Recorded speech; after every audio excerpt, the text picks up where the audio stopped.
Em primeiro lugar, como já foi explanado, mais ou menos quais serão os conteúdos abordados e os objetivos também deste evento. Para isso, eu gostaria de fazer uma citação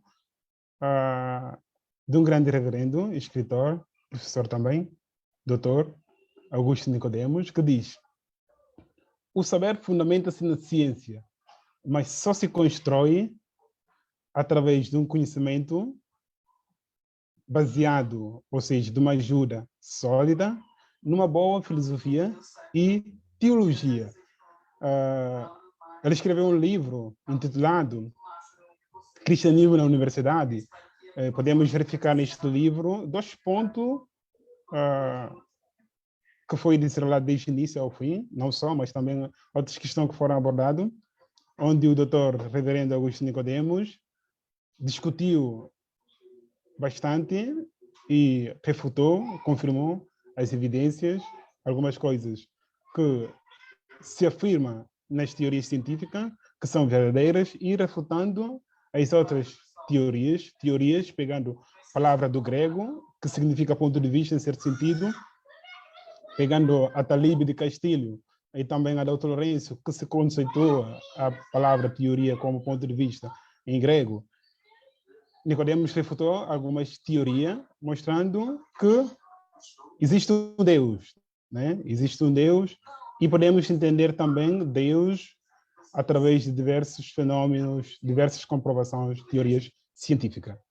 Sem delonga, eu agradeço a todos que estão a participar aqui e também às pessoas que estão assistindo este direto via Facebook. Aproveitem no máximo, façam perguntas. Temos o nosso magnífico doutor, que vai abordar esta palestra. Vocês podem aproveitar deste momento para colocar suas dúvidas, também questionamentos, algumas indagações com relação à ciência e à religião. A todos bem-vindos, aproveitemos esta jornada que começou hoje e terminará no dia domingo, dia 12. E obrigado, Oliveira. Bendito Deus, Criador do céu e a terra, muitíssimo obrigado a Deus. Mais uma vez, obrigado por ter nos encontrado aqui. Cá estamos nós, ó Deus Pai, para aprender sobre a Tua Palavra, aprendendo por diversos caminhos quem é o Senhor sobre o seu ser, o seu caráter, refutando as teorias, ó Deus Pai, que vá contra o seu princípio e a sua normatividade. Deus te abençoe.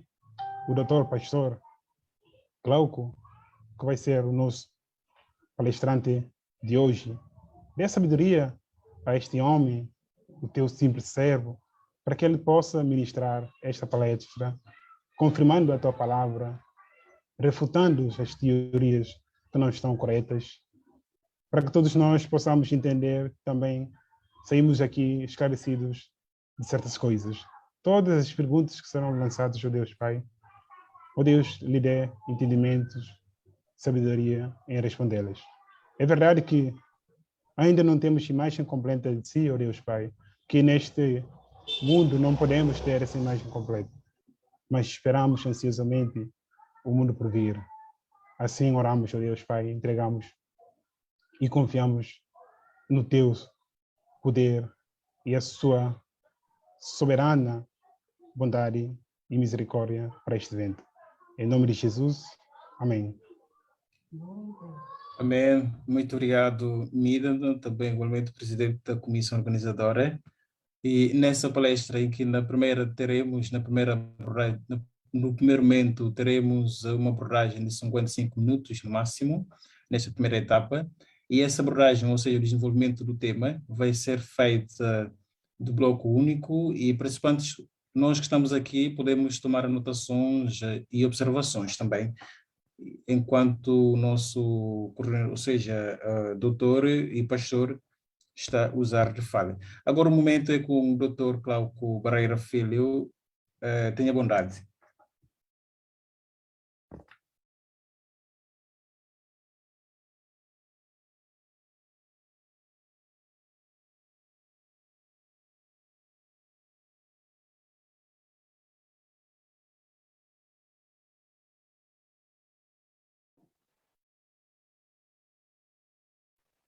O micro está fechado.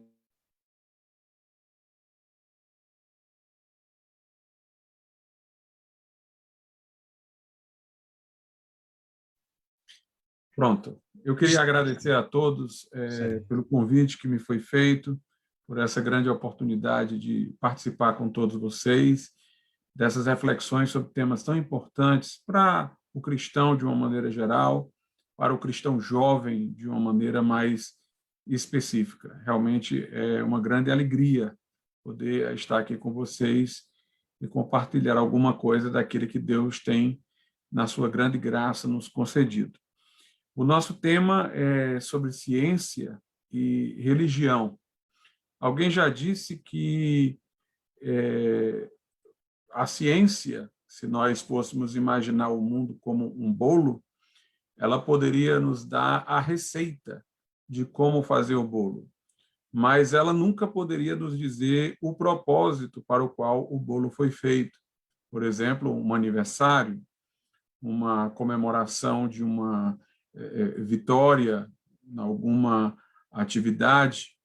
Assim, a ciência pode mostrar os mecanismos de realização das coisas, mas a ciência não pode dizer qual é o propósito, qual é o sentido, qual é o motivo, qual é o porquê, se nós entendermos esse porquê no seu sentido último. Essa é a razão pela qual nós sempre precisaremos da religião para não apenas conhecermos mecanismos de funcionamento, mas conhecermos o sentido e o propósito. Quando a gente fala em ciência, normalmente a gente pensa, em primeiro lugar, na ciência natural. E por isso eu vou começar com essa visão de ciência mais restrita, que contempla apenas a ciência que estuda a natureza. Para depois a gente entrar em outras ciências também, que no caso estão no outro campo, que são as ciências humanas, como a história, a sociologia. Mas todo mundo é levado a pensar, quando se fala em ciência, por força de uma grande influência do uso da palavra entre os norte-americanos, em ciências naturais, em ciências que estudam a natureza. Alguém também já disse uma coisa muito interessante, que a ciência estuda o século das rochas, mas a religião contempla a rocha dos séculos. O objetivo dessa expressão é dizer que a ciência estuda aquilo que está sujeito ao tempo, aquilo que está sob as mudanças, enquanto que a religião busca a contemplação do eterno, daquele ser que é anterior ao tempo, criador do tempo, e que não sofre modificações com ele. Então, essas são fórmulas bem sucintas, mas que mostram exatamente a importância tanto da ciência como da religião. A Bíblia, entretanto, ela nos fala do que a gente hoje chama de revelação natural. A revelação natural é o testemunho que Deus dá de si mesmo através daquilo que ele criou. Então, mesmo no âmbito das ciências empíricas, das ciências observacionais, das ciências naturais, eu teria como, por elas, encontrar uma ponte filosófica para a existência de Deus.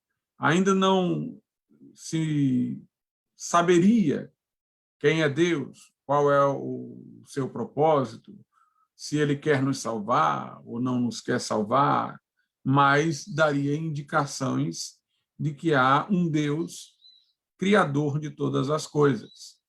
Hoje nós temos uma proposta muito interessante no campo das ciências naturais, que é o design inteligente. O design inteligente aparece como um paradigma científico que procura concorrer com o paradigma naturalista. O paradigma naturalista é o daqueles que dizem que o universo é um sistema fechado, ele não veio de uma mente criadora, veio de um acidente cósmico, foi o Big Bang. A vida também veio de uma sucessão de eventos que, ao longo de milhões de anos, coincidiram na direção do surgimento da vida. E aí nós temos o evolucionismo. E esse paradigma naturalista, evolucionista, naturalista porque não admite o sobrenaturalismo, né? E ele também é evolucionista porque admite que a vida teria vindo através de um processo de evolução, se desenvolvido através da seleção natural, de um conjunto de coincidências, da soma do acaso com o tempo. Então, nós temos esse paradigma naturalista, evolucionista, mas hoje nós temos inúmeros cientistas que estão voltando-se para um paradigma mais antigo, que está retornando, que é o design inteligente, o desenho inteligente, o projeto inteligente. Ou seja, a natureza mostra ordem, mostra direcionamento que presume uma mente de um criador para ter feito esse desenho, para ter estabelecido esse caminho. No passado, a época de Darwin, não se conhecia tudo sobre a célula humana. Então, Darwin imaginava que, por exemplo, o organismo de um animal ou de um ser humano, estrutura de um vegetal, envolvia grande complexidade. No caso de um vegetal, a folha tem um propósito, a raiz tem outro. No caso de um ser humano ou de um animal, você tem os vários órgãos, cada um cumprindo um papel. Darwin mesmo ficou assim admirado do olho humano, da complexidade de funcionamento do olho humano. Ele não tinha ainda todos os conhecimentos que temos hoje, mas é impressionante a complexidade do nosso cérebro. Mas o fato é que, com a descoberta do mundo microscópico, de como funciona a célula de um ser vivo, se viu que a complexidade não está apenas naquela parte visível do corpo humano, mas também na parte mais diminuta, menor. Então, a complexidade ela vem desde baixo até acima, todo um conjunto de fatores que se combinam e se complementam, criando uma verdadeira harmonia de funcionamento que começa dentro da célula e vai até os órgãos, por exemplo, de um corpo humano. Então, com isso, se percebeu que explicações de coincidência ficaram ainda mais difíceis de se manter. E a evidência de um design inteligente aumentou. O código de DNA, um verdadeiro código de informação, presume-se que onde há informação, há uma inteligência, há uma mente racional, o computador tem um programa, porque alguém colocou aquele programa no computador. Então, o paradigma do design inteligente mostra que as evidências se acumularam ao longo do tempo para fortalecer a ideia de que o mundo não veio de acidentes, o mundo veio de propósito, ele veio de uma inteligência. E isso condiz com a Bíblia, porque a Bíblia diz no Salmo 19 que os céus proclamam a glória de Deus e o firmamento anuncia o seu poder. Lá em Romanos, no capítulo 1, diz que o que de Deus se pode conhecer nos homens se descobre, de maneira que o eterno poder de Deus e sua divindade se mostram pelas coisas criadas, de maneira que os homens são inexcusáveis, são indesculpáveis. No livro de Salmos é dito que somente o tolo, o nécio, ele, diante de tudo que há à nossa frente, diz no seu coração que não há Deus. Ele diz isso porque é tolo, porque é nécio. Um filósofo chamado Kant dizia que duas coisas o espantavam, o faziam estremecer. Uma, os céus acima, a imensidão do universo, com toda a sua beleza e complexidade. A outra era a lei moral escrita no seu coração. E é interessante essa observação de Kant, porque realmente nós vemos que os planetas que giram ao redor do Sol, se eles saíssem de sua órbita um pouco para cá, um pouco para lá, eles iriam ter atritos e, portanto, nós não teríamos esse funcionamento tão exato do sistema solar. Há toda uma dança dos planetas rítmica que segue padrões e órbitas que mostram aquilo ali funcionando realmente dentro de uma lógica que presume um ser inteligente que tenha posto tudo aquilo. Houve casos até de pessoas que o seu telescópio não tinha um largo poder de observação, mas elas, a partir de cálculos matemáticos, disseram que determinados astros, planetas, estariam em determinado lugar. Elas diziam assim, não tenho como observar, mas, de acordo com os meus cálculos, estão lá. Aí, depois, vinha um telescópio mais capacitado, mais desenvolvido, e as pessoas observavam e o planeta estava exatamente lá onde os cálculos matemáticos apontavam. Aí vem a grande questão. Por que que o universo atende a padrões matemáticos, a não ser que uma mente matemática o tenha feito? Foi Kepler, um cientista de grande valor, que disse que a linguagem com que Deus fez o mundo foi a matemática. Então, nós podemos entender que, ainda que a ciência não venha a nos revelar quem é Deus pessoalmente, ou qual o seu propósito, ou em que grau ele se interessa pela sua criação, aquilo que a ciência observa assinala como um paradigma mais sólido a existência de um Criador inteligente. Interessante que a ciência ela não se desenvolveu no Oriente, onde havia concepções panteístas, porque aqueles que imaginavam, sendo panteístas, que a natureza é Deus e que Deus é a natureza, viam a ousadia de investigar a natureza como um sacrilégio, como uma grande pretensão do homem querer investigar Deus. Por outro lado, onde houve concepções politeístas, e os deuses eles detinham forças diferentes da natureza, havia um conflito entre os deuses que não permitia a visualização de uma ordem que você teria condições de ver se você tivesse a ideia de um único Deus, coordenador, mantenedor de todo o universo. Então, a ciência, como nós a conhecemos, ela despontou no mundo ocidental e despontou dentro de uma influência judaico-cristã. O que eu quero dizer com isso é que foi a visão do mundo tendo sido criado por um Deus único e um Deus supremamente racional e inteligente que levou os cientistas a investigarem a natureza, presumindo que iam encontrar nela leis, que iam encontrar fórmulas matemáticas para explicar as suas relações constantes. A física de Newton e a física de uma maneira geral, ela é cheia de fórmulas matemáticas, ou seja, parte do pressuposto de que o universo atende a padrões de regularidade, de racionalidade. Nada disso teria surgido e se desenvolvido sem a pressuposição de um Deus criador. Portanto, o cristianismo favoreceu a que a ciência, como nós a conhecemos, despontasse no mundo ocidental. Uma das coisas misteriosas que nós podemos imaginar é como esse universo é compreensível, né? Foi Einstein que disse uma vez o seguinte, que uma das coisas que ele não sabia explicar era por que a nossa razão era congruente com as leis do universo.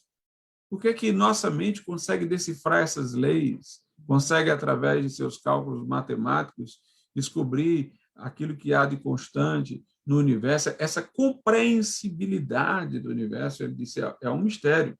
Mas para nós não é um mistério, porque para nós o mundo foi feito para o homem. Deus deu a ordem ao homem no mandato cultural para ele subjugar, para ele dominar, e o homem foi feito à imagem e semelhança de Deus. Então, o mundo veio da razão divina e o homem tem uma racionalidade em proporções finitas, semelhantes à razão de Deus. Então, é por isso que há essa congruência, essa inteligibilidade do universo para o homem, essa congruência da ordem do universo com as estruturas racionais do ser humano.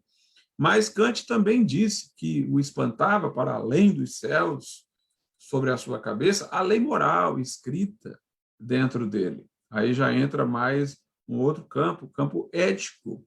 Ou seja, nós temos sempre valores absolutos que nós reconhecemos. Ainda aqueles que querem relativizar todo o campo ético, eles terminam na hora que alguém lhes agride um valor importante, eles têm uma reação. Então, há um consenso sobre determinados princípios morais. C.S. Lewis, no livro A Abolição do Homem, ele diz que o que mais o espantava no mundo não era a divergência moral, era o consenso moral, sendo que a gente tinha que pegar das civilizações o seu melhor momento.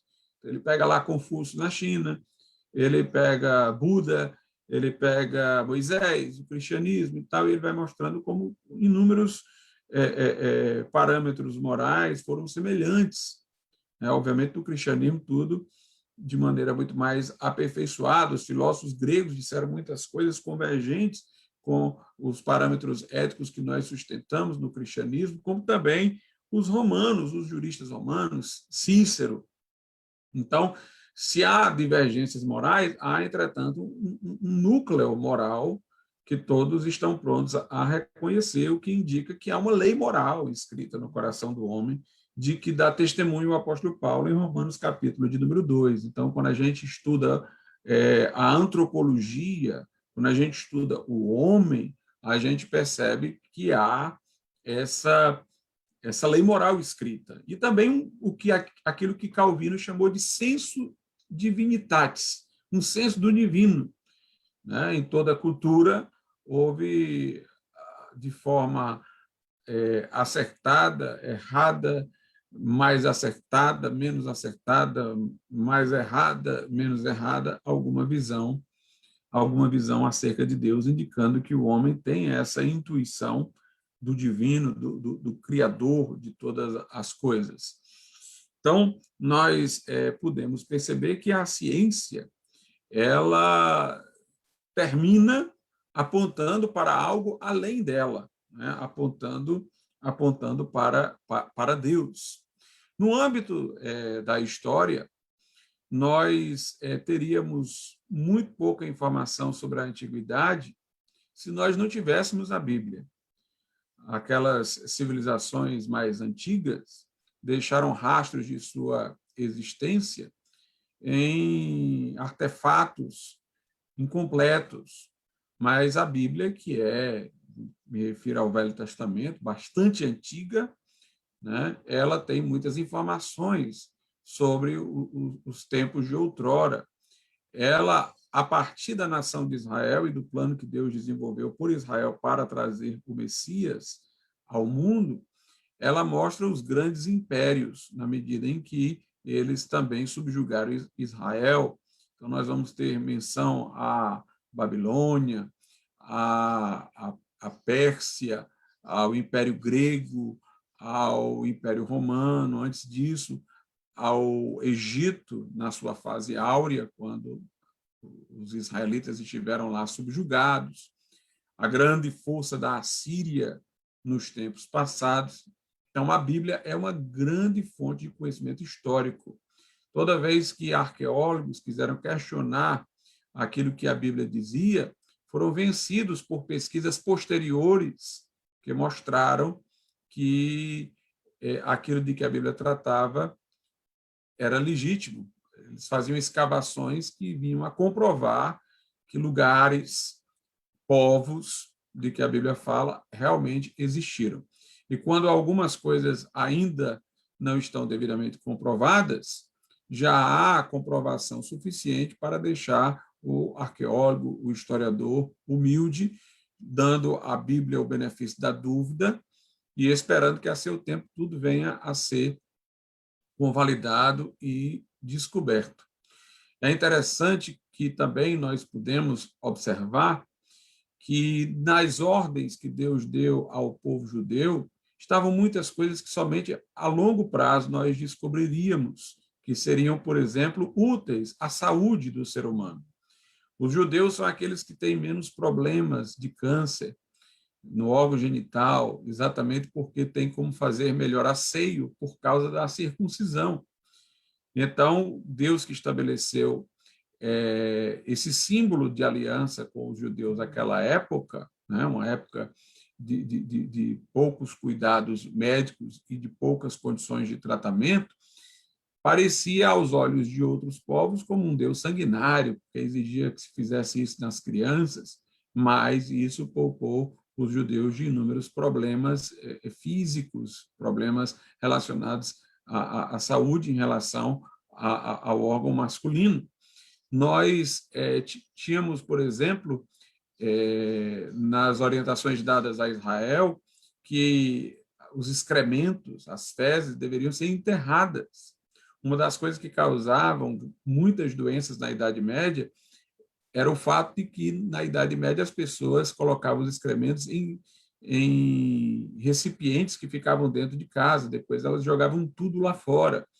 E aí vinham as pestilências, as doenças, as enfermidades, quando, muito antes até da Idade Média, lá nas orientações que Deus deu ao povo de Israel, havia toda uma orientação de procedimentos higiênicos que agora se mostraram lúcidos ao homem de hoje, né? O tipo de alimentação recomendada ao povo de Israel, numa época em que não se poderia cuidar tão bem de animais antes de se alimentar da carne deles, mostra que exatamente aqueles animais que Deus disse para os judeus não comer eram os que, naquele tempo, sob aquelas condições,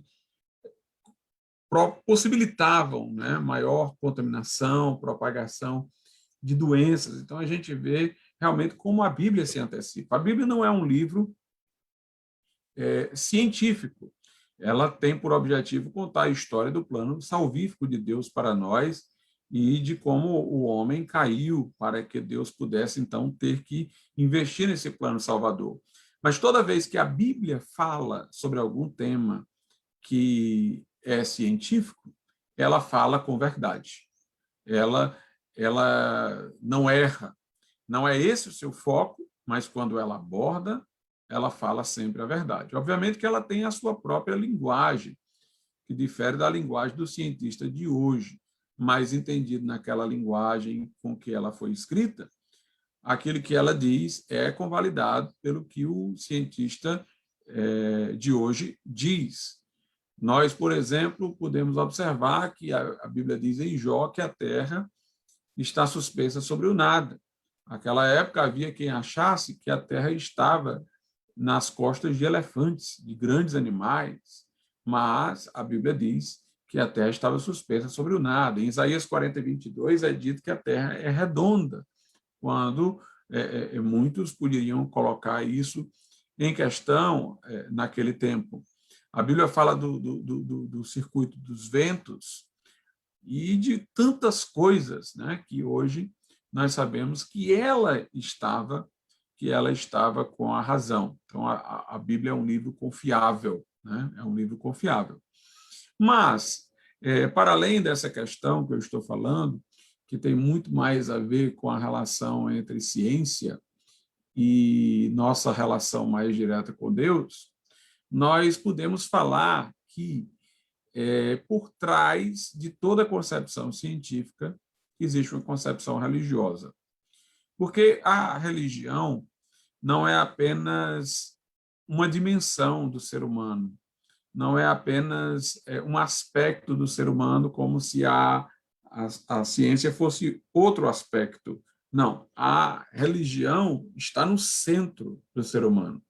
Tudo que o homem faz é condicionado pela sua concepção religiosa, porque nós somos criados à imagem e semelhança de Deus, como um espelho voltado para Deus a fim de refleti-lo. Quando o homem dá as costas para Deus pelo pecado, ele passa a refletir outras coisas como sendo divinas. Mas o homem sempre terá alguma divindade a ser por ele cultuada. Nem sempre isso é de forma consciente. Às vezes é de uma forma inconsciente, não perceptível. Mas nós somos natural e radicalmente religiosos. Não temos como nos afastar dessa condição de sermos religiosos. Então, o que é que eu quero dizer com isso? As ciências, elas se voltam para aspectos. do mundo criado. Então, eu posso ver, por exemplo, o aspecto do número. A própria existência do tempo presume a numeração, a sucessão, 1, 2, 3, 4, 5, 6, 7. Então, nós temos aí a questão da quantidade, né? Eu posso contar uma laranja, 2, 3. Então, tem um aspecto numérico. Eu tenho um aspecto espacial da natureza. Eu tenho o aspecto físico do movimento. Eu tenho o aspecto biótico, que é dos organismos, como eles funcionam, os organismos vivos. Eu tenho o aspecto psíquico, sentimental, que no animal tem uma dimensão inferior, no homem tem uma dimensão superior, que entra a racionalidade, mas eu tenho um aspecto lógico também das coisas, eu tenho um aspecto ético, eu tenho um aspecto jurídico, um aspecto econômico, um aspecto social, e eu tenho um aspecto relacionado à fé, que vai levar à teologia. Cada um desses aspectos, né, e a fé é o último, mas a questão da dimensão religiosa está embaixo, como sendo a raiz, mas a fé já consciente, né, a fé já orientada teologicamente, explicitada dentro de uma concepção teórica, está lá no final. Mas, e arrastando tudo atrás de si. Então, há várias dimensões da realidade, né? Um vegetal, por exemplo, tem um aspecto quantitativo, eu tenho 1 ou 2 vegetais, que tem 1 ou 2 folhas, que tem 3 frutos e tal. Ele participa da dimensão numérica, da dimensão espacial, ele ocupa ali um determinado espaço, mas, por exemplo, ele já não participa da dimensão psíquica, a não ser de maneira passiva, da mente do homem. O homem é que pode, por exemplo, sentir tristeza por uma árvorezinha que ele plantou e que está lá sendo destruída e tal. Então, esse próprio vegetal em si não tem esse aspecto aí psíquico, mas ele, digamos assim, para o homem, funciona dentro de um aspecto psíquico. Então, todas essas dimensões da realidade, elas vão gerando uma ciência particular que delas trata. Então, eu tenho a matemática para estudar os números, eu tenho a biologia para estudar os organismos, a economia para estudar a economia, eu tenho a psicologia para estudar o aspecto psíquico, eu tenho a sociologia para estudar a dimensão social, eu tenho o direito para estudar a dimensão jurídica das relações humanas e tal, mas cada aspecto desse da realidade é visto nessas ciências de maneira isolada. Cada ciência cuida de um aspecto específico de maneira separada. É preciso um conhecimento que articule a unidade de todos eles. Como é que eles se relacionam? Como é que eles se conjugam? Aí, nesse momento, eu preciso de uma filosofia. A filosofia vai procurar ver como é que todos esses elementos vão se articular no final. Se eu admitir, como devo fazer, a existência de Deus, um Deus cristão, um Deus bíblico, então eu vou entender que Deus é o criador de todos esses aspectos e que todos esses aspectos estão, digamos assim, orquestrados, unidos, conjugados pela inteligência divina. Lá na carta de Paulo aos Colossenses, a Bíblia diz alguma coisa sobre isso. Diz assim na carta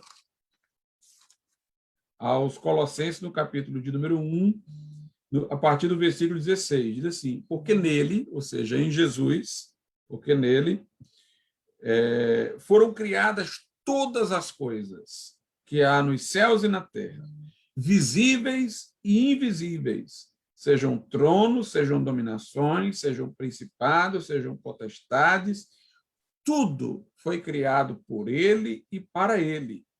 E ele é antes de todas as coisas, e todas as coisas subsistem por ele. Lá no Evangelho, por exemplo, de João, Diz assim a partir do verso 1, no princípio ele era o verbo, Jesus, e o verbo estava com Deus, e o verbo era Deus. Ele estava no princípio com Deus, e todas as coisas foram feitas por ele, e sem ele nada do que foi feito se fez. Nele estava a vida, e a vida era a luz dos homens. Mais adiante, vai dizer que ele é a luz que alumia todo homem que veio ao mundo.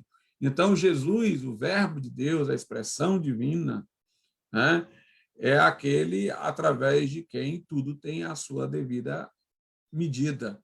As coisas se harmonizam em Cristo.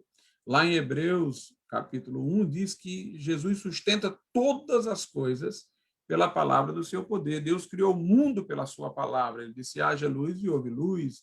Em Hebreus 11 diz que nós cremos pela fé que Deus criou todas as coisas pela sua palavra. E Jesus é a palavra, é o verbo de Deus. Então, nele, em Jesus, todas as coisas subsistem, todos esses elementos se articulam. Então, nós que somos cristãos, entendemos que tudo isso tem que se articular realmente em Deus. Ele é o único ser absoluto. Todas essas coisas são relativas, né? Ou seja, o homem não é só o aspecto biótico, ele não é só biológico, porque o homem também tem uma dimensão física, porque o homem também tem uma mente lógica. O homem não é só o lógico, porque ele tem uma dimensão biológica, porque ele tem uma dimensão física. Cada um desses aspectos não é o todo, é uma parte. São, portanto, incompletos, são relativos. Só Deus é absoluto, só Deus é aquele que não tem meramente uma parte, é aquele que sustenta tudo e está além de tudo, né? Então, para a verdadeira filosofia, o homem deve começar pelo autoconhecimento. Foi o que Sócrates disse, né? O homem, conhece a ti mesmo. Ele leu lá no oráculo de Delfos essa expressão. Sendo que, para a nossa fé evangélica, nós não podemos conhecer a nós mesmos sem conhecer a Deus. O conhecimento de nós mesmos e o conhecimento de Deus estão imbricados, relacionados. Foi João Calvino que disse isso nas Institutas. Nós não temos como conhecer a nós mesmos sem conhecer a Deus. Se fomos feitos por Deus, se fomos feitos à sua imagem e semelhança, então é sabendo sobre Deus que nós vamos conhecer a nós mesmos. É pela revelação divina que nós vamos conhecer a nós mesmos. Então, é através da dimensão religiosa, quando o homem conhece a si e conhece a Deus, que ele tem como olhar para todas as outras coisas e vê-las articuladamente, e vê-las integradamente. Agora, o que acontece? Quando o homem não reconhece isso, né? Quando o homem não admite o Deus bíblico, o Deus cristão, que está além de tudo, e ao mesmo tempo mantém tudo, como disse Paulo no Aerópago, nele nós nos movemos, inspiramos, existimos. Quando se nega isso, o que acontece? O homem pega algum desses aspectos da realidade e absolutiza, e diviniza. Por isso, quando você recusa o Deus verdadeiro, a tendência é você ser idólatra, não tem como. Quem se desvia do Deus bíblico diviniza alguma coisa do mundo, da realidade. A gente vê muito isso de maneira clara entre os gregos, porque os gregos personificavam, eles falavam do Deus da guerra, eles não viam a guerra como um fato, viam como um Deus. Falavam do Deus do submundo, Netuno era o Deus lá do mar.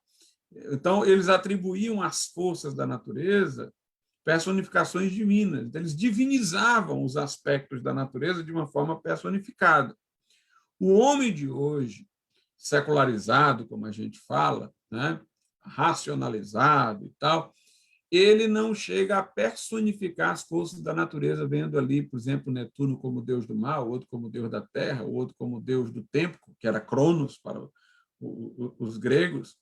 Mas, na medida em que ele nega Deus, ele termina pegando uma dessas coisas da natureza, um desses aspectos da natureza, e explicando todos os outros em função desse único aspecto. Então, embora ele não esteja lá se ajoelhando diante de uma representação pessoal desse aspecto, ele está tratando esse aspecto como se ele fosse divino. Por quê? Porque esse é o que dá sentido a todos os outros. Então, quando ele rejeita Deus, que está fora de todos esses aspectos, para além de todos esses aspectos, que criou todos eles e dá harmonia a eles, quando ele deixa Deus de lado, Deus bíblico, e fica só restrito a esse mundo aqui, seguindo uma posição, por exemplo, ateísta, tirando Deus da história, ele não fica, na verdade, alguém antirreligioso ou arreligioso, ele fica dentro de uma religião falsa. Ele toma um desses aspectos e ele absolutiza como o que coordena todos os outros, e ele termina divinizando. Por exemplo, os evolucionistas. Os evolucionistas, eles absolutizam o aspecto biótico. Eles acham que, por exemplo, a ética, a moral, o direito, tudo isso daí é questão relacionada a algum tipo de instinto de sobrevivência do homem. Eles acham que nossas preocupações econômicas estão ligadas a instintos, a coisas do nosso lado animal e tal, que a gente racionaliza, mas tudo isso tem a ver com uma luta da espécie, da pessoa, do indivíduo, pela sua própria sobrevivência e tudo e tal. Então, para eles, tudo tem alguma coisa biológica. Tem gente aí que defende uma ética biológica, uma ética evolucionista, né? Aliás, os nazistas fizeram isso, né? Eles perseguiam pessoas de determinados grupos étnicos por considerarem sub-raças, consideravam a si próprios alemães da raça ariana como superiores, e eles só viam realmente o lado biológico do ser humano. Então, esse lado era absolutizado, né? Era absolutizado. Nós vemos, por exemplo, no marxismo, é uma absolutização do aspecto material. Inclusive, o marxismo é chamado de materialismo dialético. Não existe alma, não existe Deus, religião é o ópio do povo, tudo é a dimensão material, e o que faz as coisas evoluírem é só a questão econômica. Então, eles veem a história a partir da economia. As relações de produção é que projetam as ideias para poder justificar as estruturas de dominação de uma classe sobre outra. Aí você tem o escravagismo, depois o feudalismo, depois o capitalismo e depois a classe proletária se assenhoria do poder, e aí entra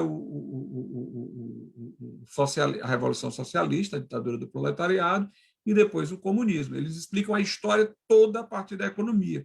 Eles estão tão certos de que a mola mestra da história é a economia que eles conseguem, entre aspas, né, antever o futuro. Dizer, vai terminar assim, depois disso vem isso, vem aquilo. Se a gente for ver, é uma verdadeira religião. É como se houvesse um comunismo primitivo, aí houve a propriedade privada, que seria a queda, aí entrou o escravagismo, feudalismo, capitalismo, a revolução proletária, que é uma revolução redentora, para chegar a um comunismo primitivo, que é como se fosse um céu. Então, toda uma escatologia religiosa. Agora, eles dizem que são ateus, mas é uma escatologia religiosa e uma explicação toda através da dimensão material, através do economicismo, tudo é economia. Você pensa assim porque você é dessa classe, você pensa assim porque é economia e tal. Tudo é o aspecto material econômico que é decisivo. É uma forma de divindade, porque isso se torna um fator de explicação de tudo. Você pega, por exemplo, Freud, né? No Freud você tem o chamado pansexualismo. Tudo é sexo para Freud. A criança na relação com a mãe, já ali na amamentação e tal, tem uma relação de natureza sexual e tudo. O homem, o pai consegue libertar o filho da mãe exatamente na sua concorrência com o filho. Tudo é explicado como se fosse uma questão sexual. O sexo explica todas as relações humanas, a sexualidade explica tudo. Então, é como se fosse um culto a Afrodite, a deusa do sexo, porque aquilo ali é o que é o fator de explicação de todas as coisas. Basta dizer que, na época da Revolução Francesa, né, que foi uma revolução anticlerical, e contrária à religião como conhecida na época, naquela época houve mudança do calendário e substituir o calendário de santos católicos por calendário de filósofos. Havia culto a Deus, à razão, era o racionalismo, a razão virava um substituto de Deus. Através da razão você descobriu um mundo melhor e tal, mas essa razão aí já não era mais nem a razão de um indivíduo ou de outro, era uma razão aí fora de todo mundo, uma divindade. Na época do auge do positivismo, né, que só vale o que está posto, tinha templos do positivismo, tinha catecismo positivista. Então, a gente percebe que quando o homem rejeita o Deus verdadeiro, ele pensa que está se livrando da religião, mas, na verdade, ele está criando uma religião falsa. Ele está divinizando alguma outra coisa do mundo.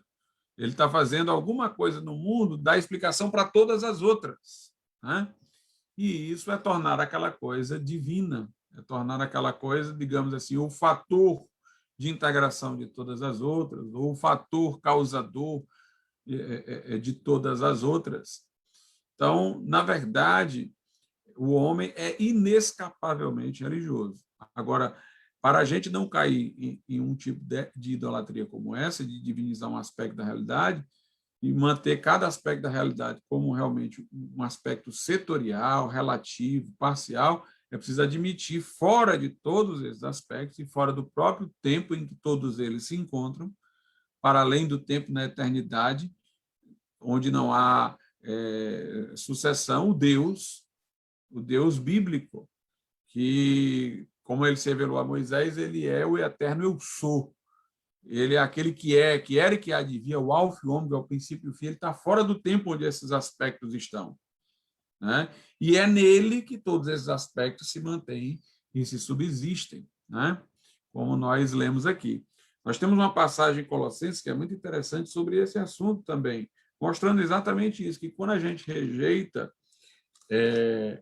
o Deus bíblico, a gente termina divinizando algum aspecto da criação. Ó, Colossenses novamente, capítulo de número 2, versículo 8. Tendo cuidado para que ninguém vos faça presa sua, por meio de filosofias e vãs sutilezas, segundo a tradição dos homens, segundo os rudimentos do mundo e não segundo Cristo. Ele diz, olha, tenham cuidado, para que ninguém venha e faça de vocês uma presa para a filosofia dele, cheia de vãs sutilezas. Filosofias que são segundo a tradição dos homens, segundo os rudimentos do mundo, ou seja, eles pegam alguma coisa, algum princípio elementar do mundo, tem uma tradução que, em vez de falar rudimentos do mundo, fala princípios elementares, eles pegam algum princípio elementar do mundo e fazem daquele princípio explicador de tudo. Não é segundo Cristo, é segundo os rudimentos do mundo. Negando Cristo, eles tomam alguma coisa que já está dentro desse mundo para ser o fator de explicação das outras coisas. Então, eles divinizam. Então, Paulo está dizendo, olha, ninguém faça de vocês presa por meio de filosofias, vãs sutilezas, segundo a tradição dos homens, segundo os rudimentos do mundo e não segundo Cristo. Aí ele diz, porque nele, ou seja, em Jesus, habita corporalmente toda a plenitude da divindade, né? Então, o que é que nós vimos aqui em suma? Nós vimos que, sem a cosmovisão cristã, nós não teríamos a despontar no mundo ocidental a ciência moderna. Porque a ciência moderna, ela presume um mundo ordenado, um mundo que segue parâmetros matemáticos. E para que isso se dê, é preciso que esse mundo tenha vindo de uma mente inteligente. A ciência moderna, ela presume que há uma congruência da nossa racionalidade com a estrutura do mundo. Isso daí se mostra inteiramente plausível dentro do relato bíblico, de que o Deus que fez esse mundo, fez o homem à sua imagem e semelhança, e fez esse mundo para o homem, por isso que o homem tem condições de compreender o mundo. Então, foi essa cosmovisão cristã que deu plausibilidade para a ciência moderna na sua expectativa de decifrar a ordem do mundo e presumi-lo ordenado, desde o corpo de um ser vivo até a estrutura do sistema solar, das galáxias e do universo, e exatamente essa visão do homem, a imagem e semelhança de Deus, é que traz ao homem confiança de que suas pesquisas são seguras, de que sua racionalidade é congruente com o universo, porque ele foi feito para o universo foi feito para ele, que ele foi feito à imagem e semelhança de Deus. Nós podemos perceber que a lei moral dentro de nós, que é estudada pela ética, também dá testemunho de um Deus criador. Alguém já disse que se nós temos uma lei dentro de nós, é porque há a presunção de um legislador que a tenha feito. Se quando a gente transgride essa lei moral, a gente se sente culpado, então é porque deve existir um juiz perante quem a gente se sente culpado. Então, a gente vê que toda a estrutura do homem, a antropologia, toda a estrutura do cosmos, toda a estrutura da vida, se mostram facilmente explicáveis quando a gente pressupõe a nossa visão de mundo cristã. A nossa visão de mundo cristã, portanto, potencializa as possibilidades da ciência, em vez de enfraquecer essas potencialidades. Os conhecimentos da história que temos, também, principalmente da antiguidade, se mostram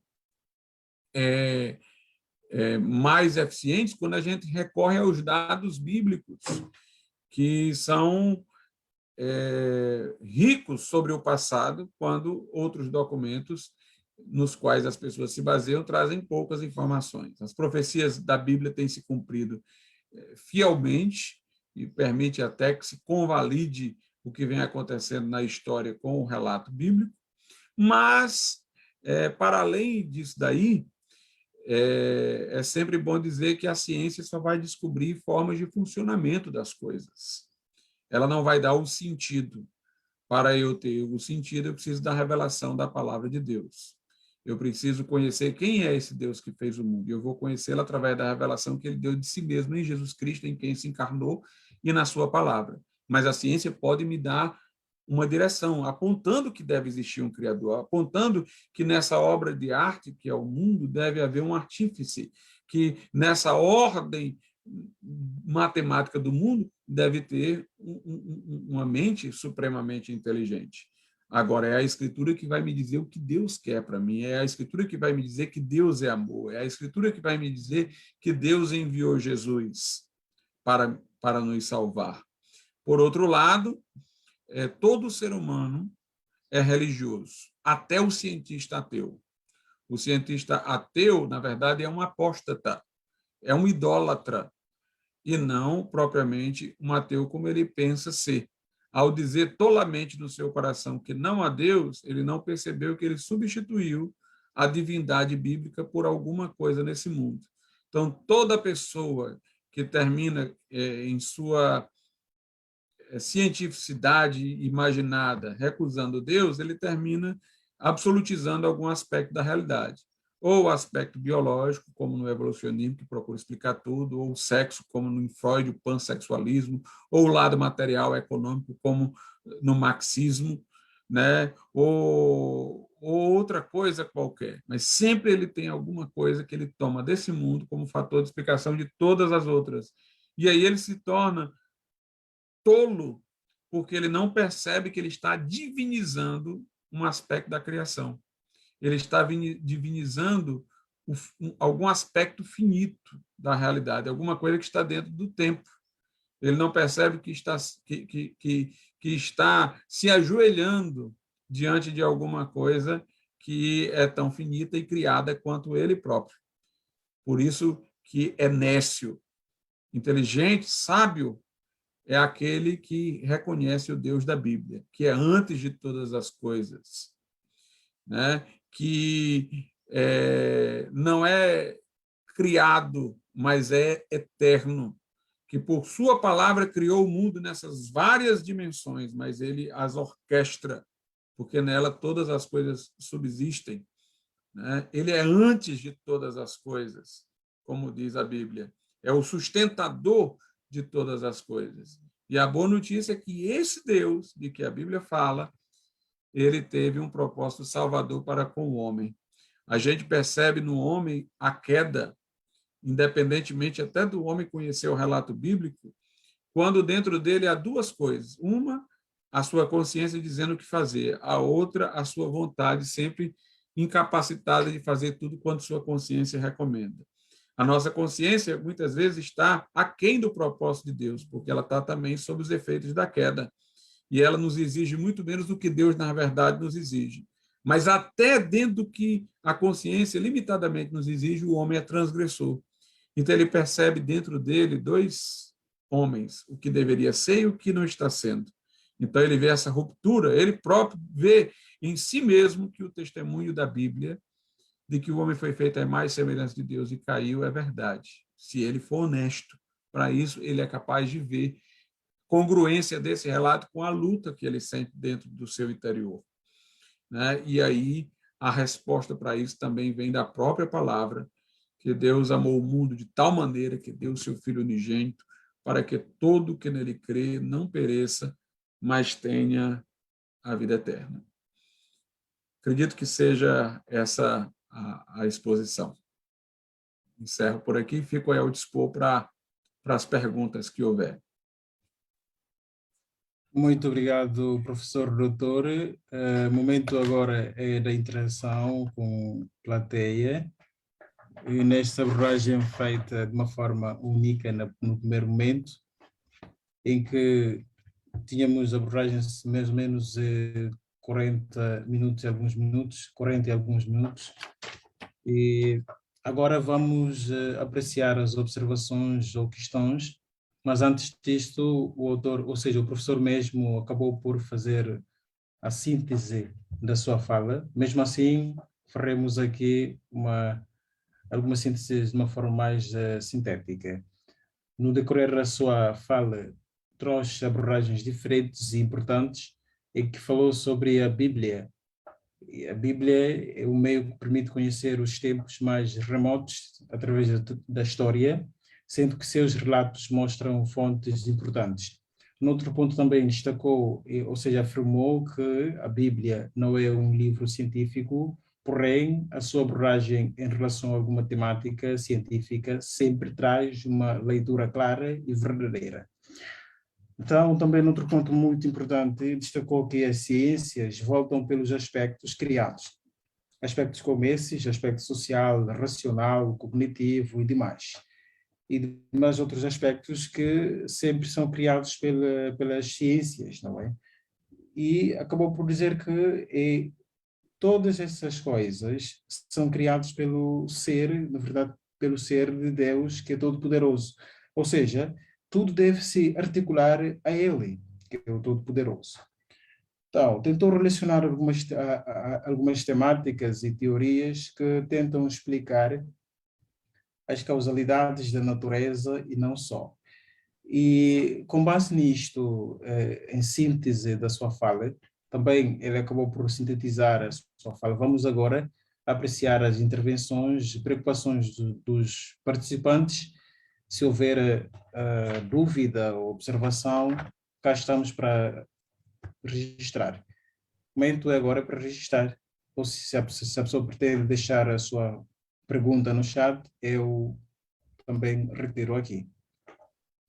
O momento da inscrição. Quem quer se manifestar, é só abrir o microfone e manifestar ao público. Eu tomo anotação aqui.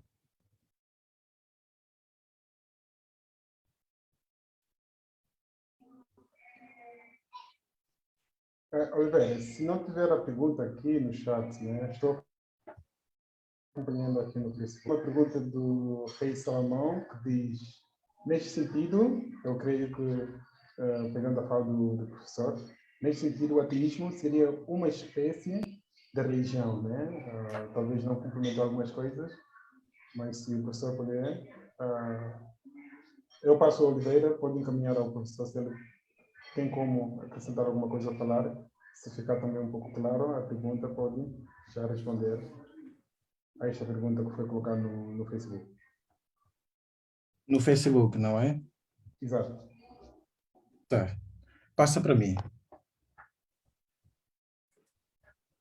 Madame já, eu registrei o seu nome.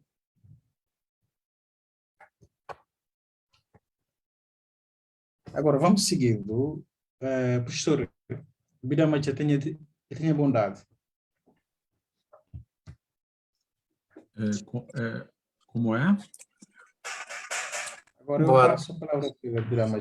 Ele tem uma, não sei se observação ou a questão.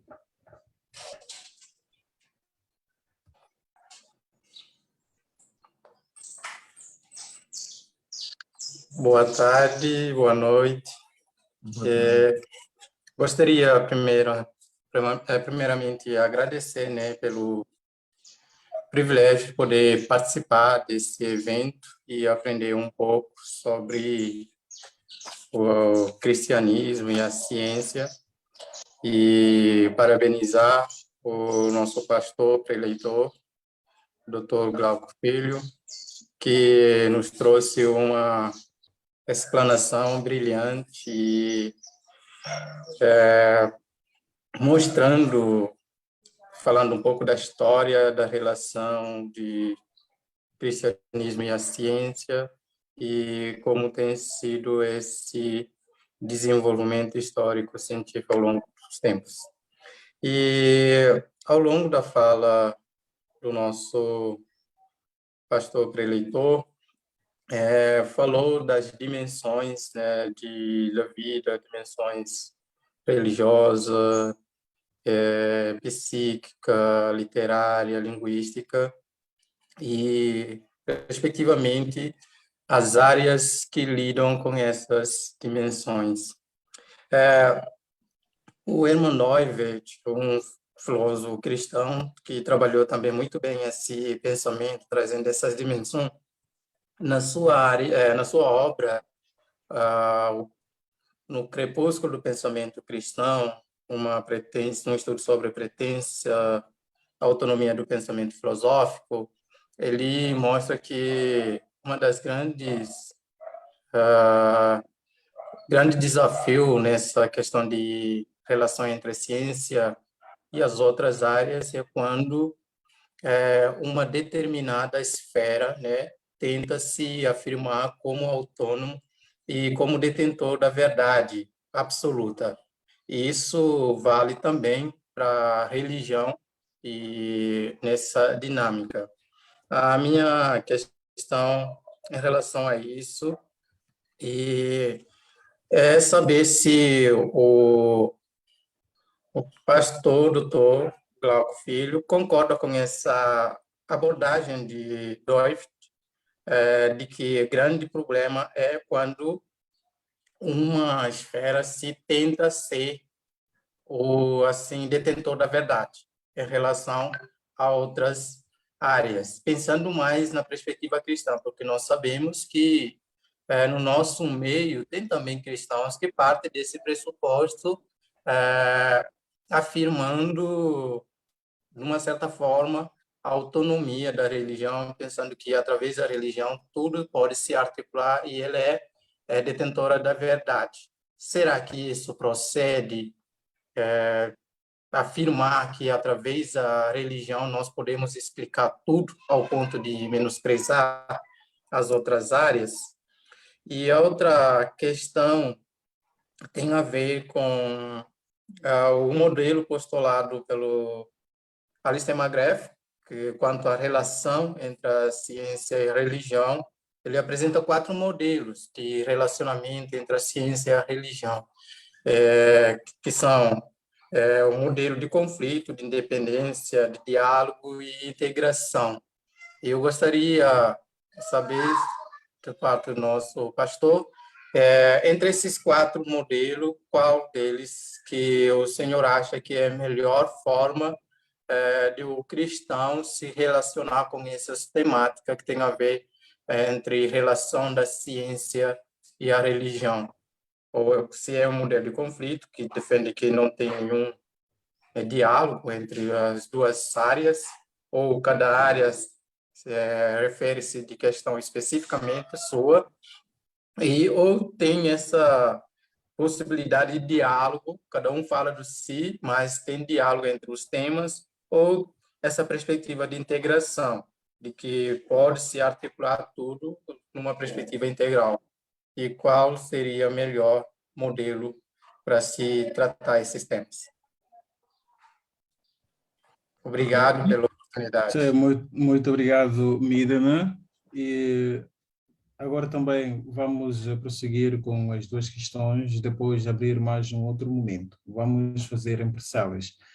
E, pastor, aqui temos aí uma pergunta do nosso querido Rei Salomão no Facebook, em que fala o seguinte: nesse sentido, o ateísmo também seria uma espécie de religião? Esta é uma questão do nosso irmão, e dois também aqui no chat. E o nosso outro irmão, que é o Bidamacha, tentou fazer algumas narrativas, mas no final fez uma questão em que a relação, para tentar especificar a relação que existe entre a ciência e, por outro lado, a religião. Tenha bondade. Em relação a essa pergunta, se o ateu ele tem uma religião, obviamente que de modo ostensivo e consciente, não. Ele está negando a existência de Deus. Mas Deus ocupa um papel necessário em toda a estruturação da nossa forma de pensar. É o fator de explicação de tudo. Então, na hora que ele tira Deus, alguma coisa ocupa o lugar que pertencia a Deus. Então, ele termina sendo idólatra, o ateu, né? Então, se você for olhar o Velho Testamento só trabalha com dois grupos, os que creem no Deus verdadeiro e os apóstatas, que são idólatras. Então, na verdade, o ateu, ele, na autointerpretação dele, no nível da consciência, ele acha que está recusando todo Deus e toda religião. Mas ele terminará fazendo com que um elemento desses criados seja o fator que coordena todos os outros. Então, ainda que ele não vai estar praticando nenhum ato de devoção religiosa como nós conhecemos convencionalmente, ele estará colocando alguma coisa no lugar de Deus, né? Ainda que seja a sua própria presunção. Por outro lado, vamos às outras questões que foram colocadas, que são também muito relevantes. O Doivert, ele fala de esferas em dois sentidos. O primeiro sentido é esse que eu apresentei aqui, de que a realidade criada ela tem vários aspectos, né? E, para ele, a religião, né, ela, como está no coração do homem, porque foi criada à imagem e semelhança de Deus, ela articula tudo. Ele faz até uma diferença entre a teologia e a religião. Então, a teologia estudaria um dos aspectos, que é o aspecto fé do ser humano, assim como a biologia estuda o aspecto biológico, assim como a matemática estuda o aspecto numérico, mas a religião, para ele, tem um sentido mais de longo alcance. Então, a religião está na radicalidade do ser humano e na radicalidade da realidade. Então, todos os aspectos devem ser integrados na unidade religiosa do ser humano. Ele diz que o mundo foi criado para o homem. Então, o mundo todo, toda a realidade criada, essa realidade física, ela tem a sua unidade no coração do homem, porque o mundo foi criado para o homem e o homem foi criado para Deus. Então, tudo encontra a unidade religiosa no coração do homem e o coração do homem aporta em Deus. Então, para ele, a religião não seria só um aspecto, né? Embora ele fale do aspecto fé e da ciência própria, que é a teologia, mas a religião tem um conceito mais amplo. Tem a ver com exatamente o reconhecimento de Deus como articulador de todas as coisas. Então, se eu não tiver o Deus verdadeiro, eu vou ter algum simulacro, eu vou ter alguma coisa que não é Deus que vai estar articulando todas as outras. Agora, quando ele fala das esferas no sentido institucional, que ele também fala, tem um outro sentido em que ele usa a palavra esfera, é no sentido institucional. Então, por exemplo, eu tenho uma família, uma instituição, eu tenho a universidade, a escola, são outras instituições ligadas à educação, eu tenho o Estado, eu tenho a igreja. Então, para ele, todas essas instituições, elas estavam no projeto de Deus quando ele criou o mundo, sendo que elas não foram criadas prontas. Quando Deus deu ao homem um mandato cultural para ele produzir, empreender, subjugar, Deus estava presumindo que o homem iria fazer essas instituições aparecerem. A primeira ordem foi para a família, sede fecundos, encher a terra, né? Mas se a gente vê, a Bíblia começa no Gênesis com o jardim e termina no Apocalipse com a cidade. Então, o destino do homem seria de criar uma forma política organizada, como uma cidade, seria de aparecer a família pela fecundidade, teria os filhos, os pais e tal, teríamos as instituições educacionais e tudo. Então, quando ele fala de esferas nesse sentido institucional, ele diz que todas essas esferas devem estar submetidas à soberania de Deus, no sentido de que eu devo ter, por exemplo, uma universidade que reconhece que o papel da educação e da ciência é um papel designado por Deus para o homem. O papel da igreja, o papel designado por Deus para o homem. Então, todas essas áreas eu devo reconhecer que Deus é soberano sobre todas elas. Mas a igreja, enquanto instituição, por exemplo, ela não deve se sobreestender sobre a universidade, como aconteceu na Idade Média, né, em que o trabalho dos cientistas era monitorado por ministros religiosos, sacerdotes pela igreja. Então, ele diz, a universidade tem que trabalhar para descobrir sobre a natureza para a glória de Deus. A igreja tem que promover a obra missionária para a glória de Deus. A soberania de Deus é absoluta sobre tudo, mas não deve haver sobreextensão. Então, o Estado não deve se sobreestender sobre a igreja, como, por exemplo, acontece quando você tem uma igreja estatal. A igreja não deve se sobreestender sobre o Estado, como, por exemplo, havia na Idade Média papas que controlavam reis. Também a igreja não deve se sobreestender sobre as universidades, nem as universidades sobre as igrejas, quando, por exemplo, as pessoas querem que a igreja mude o seu discurso sobre a criação, porque alguém na universidade está defendendo que a universidade está acima de tudo e tal, e lá tem uma teoria evolucionista e tudo mais.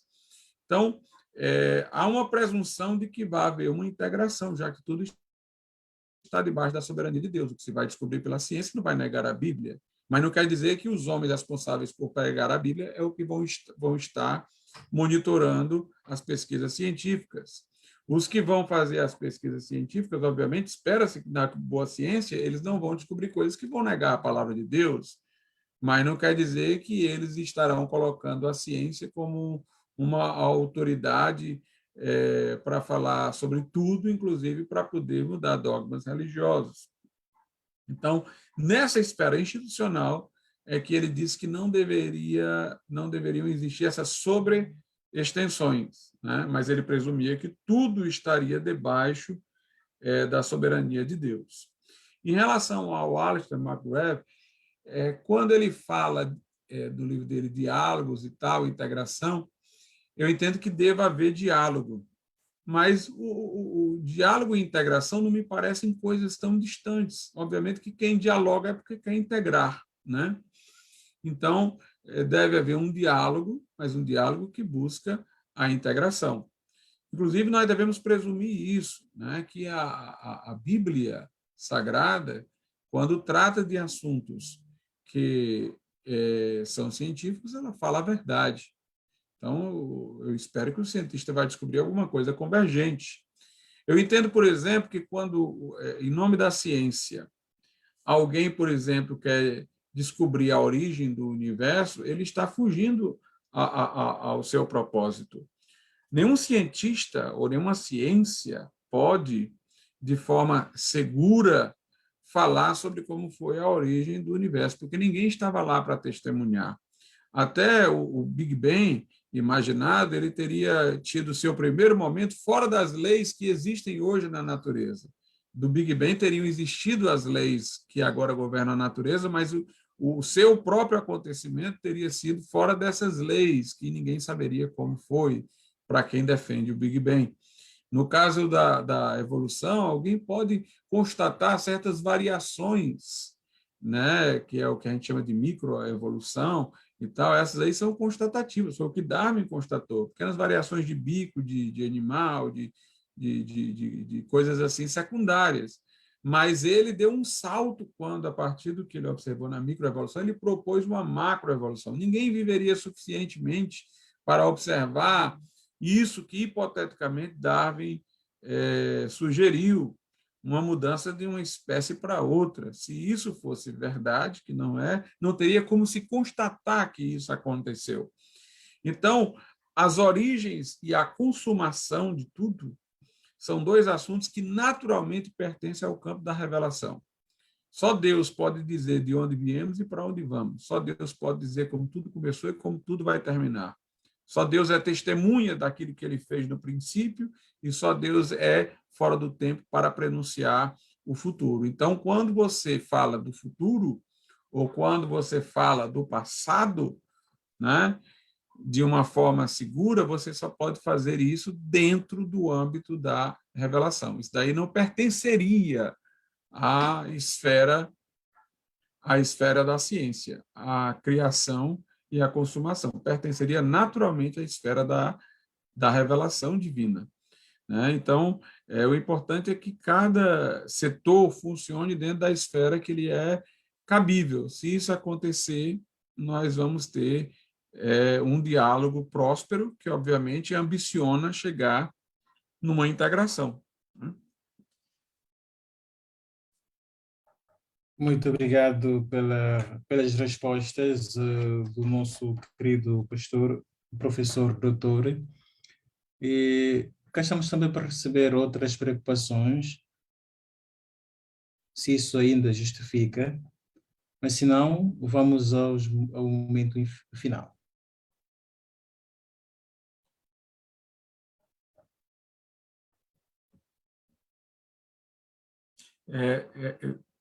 É para falar alguma coisa, Oliveira? Nem Neste alguma momento pergunta mais? sim, estamos aguardando as perguntas, se assim justificar, se não, vamos encerrar. Tá bom.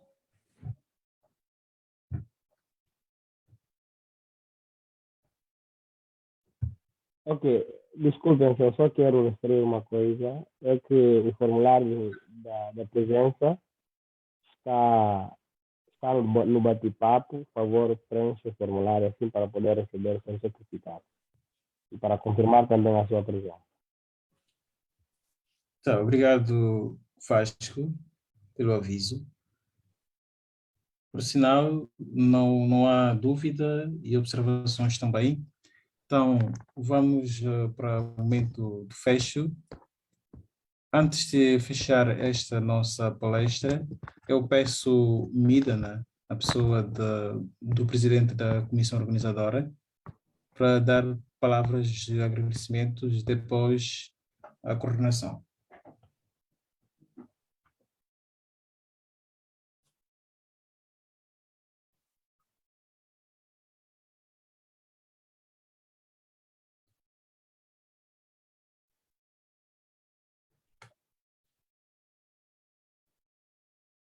Mirana está por aqui, Mirana ou Vasco, dependendo do pessoal da comissão. Sim, estou, mas deixo com o Vasco. Tá. Vasco, se faz favor.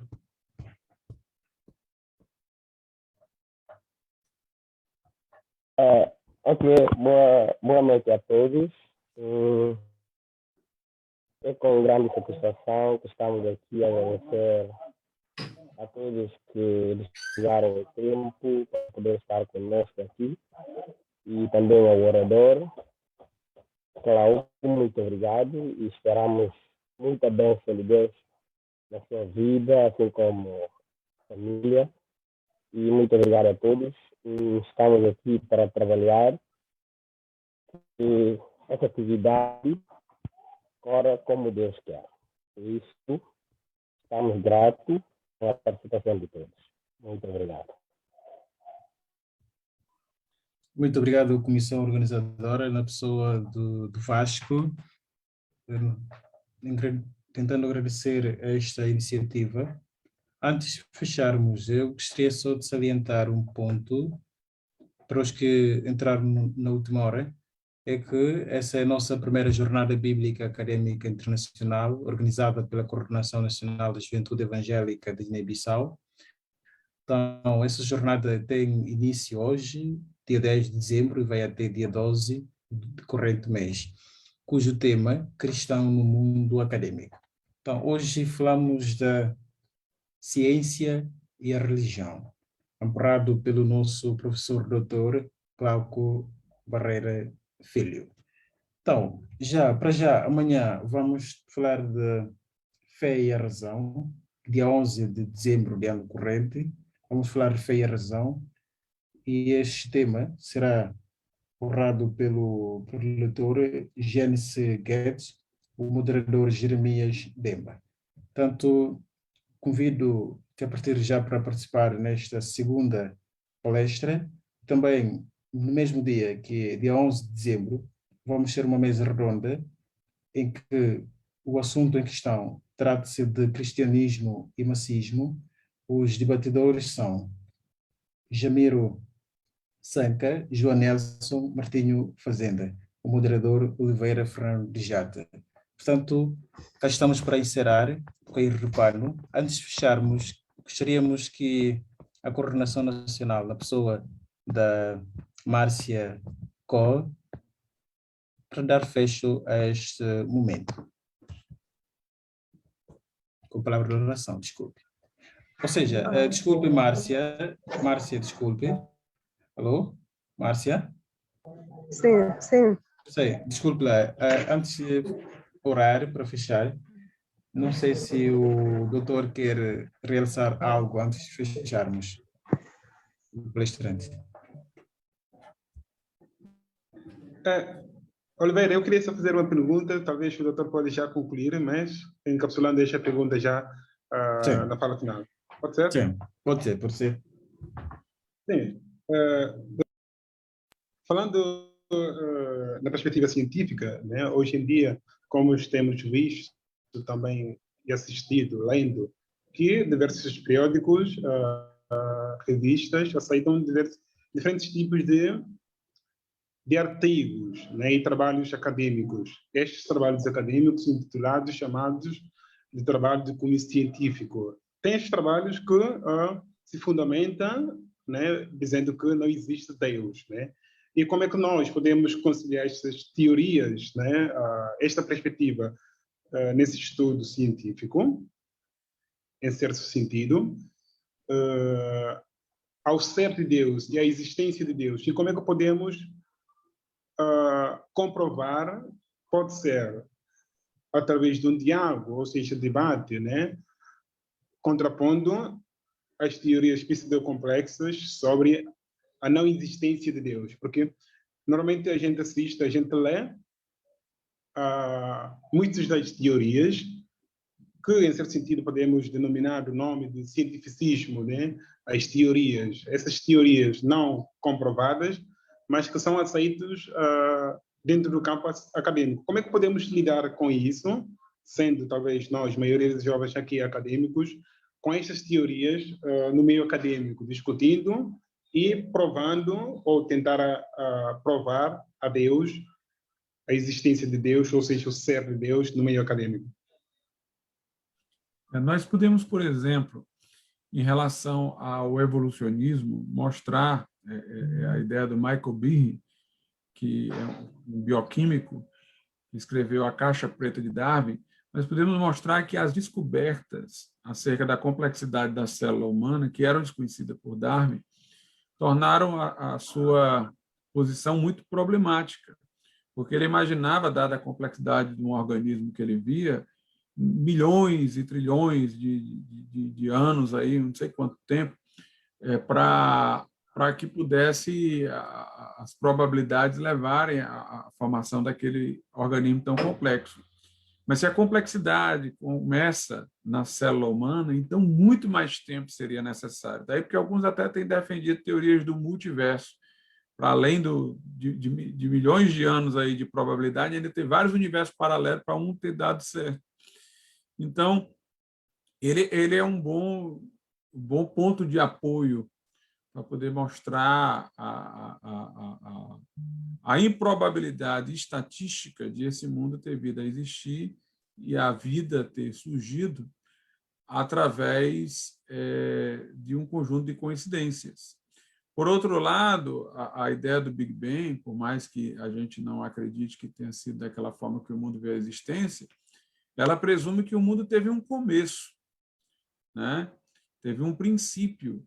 Então, tudo que é contingente, tudo que tem início, tem que ter uma causa. Só aquilo que é eterno não tem causa, mas tudo aquilo que começou a partir de alguma coisa. Então, se o mundo é contingente, ele surgiu e teve começo, então tem que haver uma causa para ele. Isso também aponta na direção de um criador.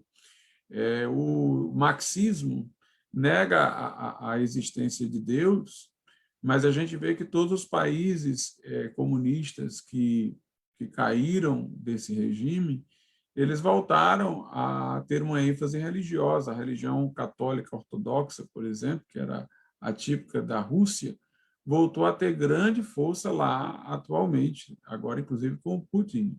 Então, a gente percebe que nenhum daquele aspecto do comunismo conseguiu realmente tirar Deus da cabeça das pessoas. Então, tem um aspecto da natureza humana que clama, né, que clama pelo eterno. Mas a gente pode encontrar inúmeros outros caminhos, mostrar, por exemplo, que a ciência moderna presumiu um universo ordenado, presumiu a cognoscibilidade do universo, que o homem é capaz de conhecer. Todas essas coisas se mostram mais plausíveis se eu partir dos pressupostos de que a Bíblia fala, né? Isso se chama abdução. A abdução é quando eu raciocino da frente para trás. Eu vejo o mundo como ele se encontra e a suposição que eu tenho no começo mostra-se mais ou menos plausível para explicá-lo. Então, supondo verdadeiras as coisas que a Bíblia diz sobre o início do mundo, sobre o estado do homem, essas coisas que eu posso ver e constatar se mostram muito mais razoavelmente explicadas do que feitas as suposições das coisas que têm sido propostas por aí. Então, a gente tem que encontrar vários caminhos realmente de argumentação para mostrar que há indícios, né, de Deus, né? Ele deixou vestígios. Tem um livro muito interessante sobre isso, que é escrito por um sociólogo, é O Rumor dos Anjos. O sociólogo chama-se Peter Beger. Esse livro, O Rumor dos Anjos, é um livro até bem fora do comum dos livros dele, porque os livros dele são mais de sociologia, mas esse é mostrando que há uma série de elementos na natureza humana, na natureza criada, que sugerem realmente a existência de Deus. E aqui eu aproveito para agradecer também o convite, mais uma vez, né, essa grande oportunidade aí de participar com vocês. Muito obrigado. Vamos convidar assim que houver a necessidade mesmo. Então, amados, chegamos ao fim da nossa primeira edição da Jornada Bíblica Acadêmica no seu primeiro dia. O momento agora é de fecho final. Vamos passar a palavra pela Coordenação Nacional de Juventude Evangélica de Guiné-Bissau. Antes disso, eu reforço a informação do Vasco, no sentido de preencher o formulário de presença. Márcia, se faz favor.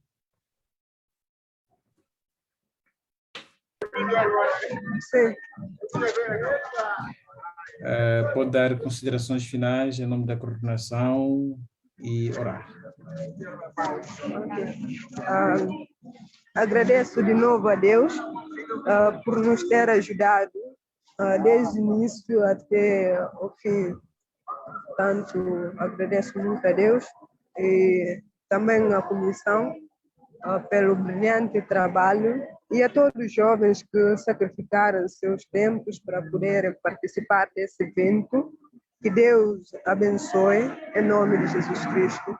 Espero que amanhã todos nós vamos participar de novo para poder desfrutar desses lindos temas que a comissão providenciou para nos aprendermos durante esse evento.